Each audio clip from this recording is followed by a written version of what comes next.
When you talk about this whole humanoid robot industry, and really China dominates, right? This report that came out last week that found that China's humanoid robot makers are commanding more than, look at this pie chart says it all, more than 97% of global shipments in the first half of 2026. So that's according to industry data from Smart Analytics Global. And according to their calculations, Shanghai-based Agibot had the top spot. Now, the company had 44% of those global shipments. That is some 8,400 units in just the first half alone. One industry group also estimates that China installed 300,000 robots back in 2024, and that vastly outnumbers the around 38,000 machines that were installed in the U.S. last year. This one on your screen, that you're looking at right now, was being tested for its real-world abilities at last year's World Humanoid Robot Games in Beijing. And I think we spoke to Jesse Liu from Limex yesterday, right, about what is going to be the key theme at this conference this year in Beijing. He says it's really about moving some of these robots into the real world, into the open space environment. Physical AI, right? And it's not even close when you look at how far China's actually come on many of these fronts. And specifically, of course, when it comes to robots, and of course, really the upgrades that we then need to see and should come to expect, I think, in terms of the capacities of robots. And I think also interesting is, I mean, people talk about this as a zero-sum game. To what extent will robots replace humans? I think that is a question anyway that has somewhat been answered, and not just this time, right? You look back at the course of how manufacturing has been automated the last 120 years. I mean, there has been this takeover of robots on the industrial side. And I think moving forward, I think in the physical and in the retail front, what will the relationship be between robots and humans? And by the way, that is not a philosophical question. That is more pragmatic and practical at this point in time. Let's bring in Kenneth Ren. He's the director of overseas solutions at Realman Robotics. It's a Chinese embodied AI firm that actually runs a humanoid robot data training center in Beijing. Kenneth, good morning. Thank you for joining us on the shows. Why don't we start with that? What is the question that you guys get from the industry and your community and your clients between the future relationship between robots and people? Let's start there. Okay, for the robot and the human workers, we think that the robot cannot replace the human workers, or maybe the human workers will not lose their jobs. Because why we develop or why we design the robot, we want the robot to really help people, help human workers do something in the real task, not replace the human workers.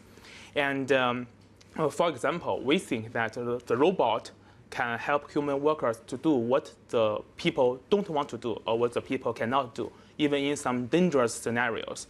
And to be honest, we think that in the near future, the robot cannot replace or cannot control the whole task independently without humans. So maybe we need to have a human and robot collaborations. For example, the robot do some standardized task, and the human do some like the judgment, like some high-risk decisions. And I think that is why we use the GLN or we use the teleoperation devices, because we think that use teleoperation devices, we can control the robot in anywhere remotely.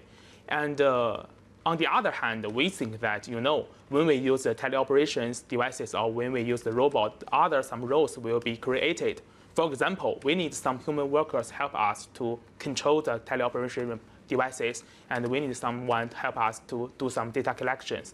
So it means that the work will not be replaced. They just change the word from the direct control to the maybe managing.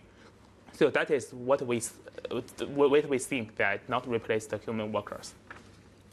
Yeah, can you just walk me through what it looks like in these robot schools that you have? What does it take to train a robot, for one thing? And I know it could be a pretty costly sort of operation, but I'm guessing you need a tremendous amount of training data. Is there enough of that training data out there now? Yes, more and more company has launched the different type of the robot. So it means that the robot has maybe beyond from the lab or some simulation environment to the real world environment. So maybe first about the robot training platform, we think maybe next generation of the training platform will focus on, for example, like factory, like warehouse, or even some service environment. And we don't want to teach the robot to do some 1 or 2 or 3 specific action. We want the robot maybe can identify, even adapt to the different task or different environment, even some unexpected situations. And that's why we think there's maybe 3 steps or 3 stages of the robot training or robot features. First is about to use some teleoperation devices to control the robot. For example, put a bottle of water on the table or do some window cleanings. Although maybe it will use the 5 minutes or 10 minutes, but when we moved to the second stage, that is, we will collect some data during this process, or maybe we can know the details of each actions, and we can continue to move the third stage that will to train the mode of the robot by this newly collected data.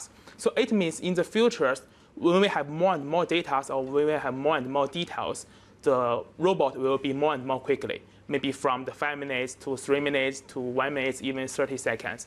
And we think the long-term goal is that the robot can planning or making some decision by themselves. That is what we want.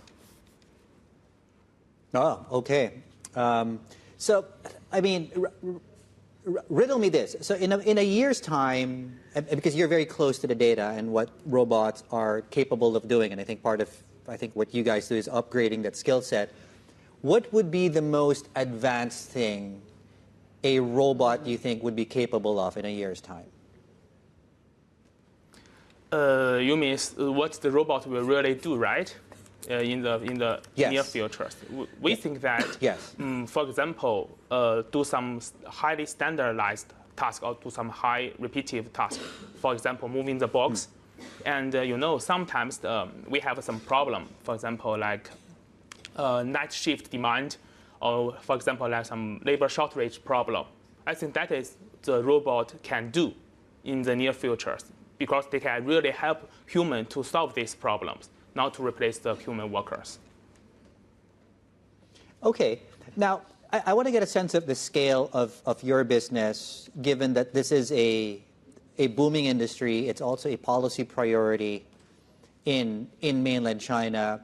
Talk to us about your industry. It's your corner of the industry. What is competition like? How many robots go to your school? I know that sounds like a strange question. Just give viewers who are watching from the outside an idea of your world, Kenneth. Actually, in our robot school, we totally have 150 robots to do different tasks in the different scenarios, and we collect different data. We also, our customers also, they want to define or they want to design their own scenarios, and we also can help our customers do this task. And during this process, we also use the teleoperation devices to control the robot, to collect each details and each data. And we think this is a good way, and this is maybe the quick way for now, because the model, we need to give some time to the robot, and we need to give some maybe more money to the robot for the trainings. So that is why we choose the teleoperation devices. Kenneth, what do you think the goal is for training these robots in the school that you have, right? I'm guessing you can't just keep training hundreds of thousands of robots every time. We had a guest yesterday talking about developing a robot brain, for example. Is that sort of the goal for the industry in some ways, is to just download something that I can put on my robot? I don't have to keep training it in some ways? And how far away are we from that sort of reality? Actually, for now, we don't think that the robot can do the whole job, right? So we will separate the each jobs. And for example, for the maybe simple or maybe for the easy task, we will teach the robot to do this. So we guess maybe after 1 year or 2 years, the robot can help us to do this standardized task. And for some highly risk decisions, the human will do this job. So that is why we train the robot. So we need step by steps to help to let the robot really help people to do some job in the real task. This is something that we always look at when we look at these robot videos. Ken, maybe you can help us out. They're always a bit clumsy when it comes to doing these simple tasks, right? Whether it's making coffee, 包粽子, whatever, right? How do you work on the dexterity aspect of these robots? Just a curious question. Yeah. You mean how to let the robots do this job, right? Yeah, how do you make it more precise and more human-like? Just, yeah. Oh, so that is why we choose the, we call the GLN, means the Global Link Network. That is the teleoperation devices with the same structure of the robot arms. And our controllers will control the robot arms of the devices, teleoperation devices. And when the people do the same actions, the robot will do the same actions. So that is why we choose this way, or why we use these devices to control the robot. Because we think I always have a joke with our team that our teleoperation devices also have a mode that is the best mode, the human, which has been developed so many years. So when controllers do these actions, maybe the robot will also do these actions, and we can get each details or maybe each data of, for example, like the joint, like the camera, and as a whole the robot. So we will get data, and maybe in the future, when we get more data and to train the mode, and the robot can do this action by itself.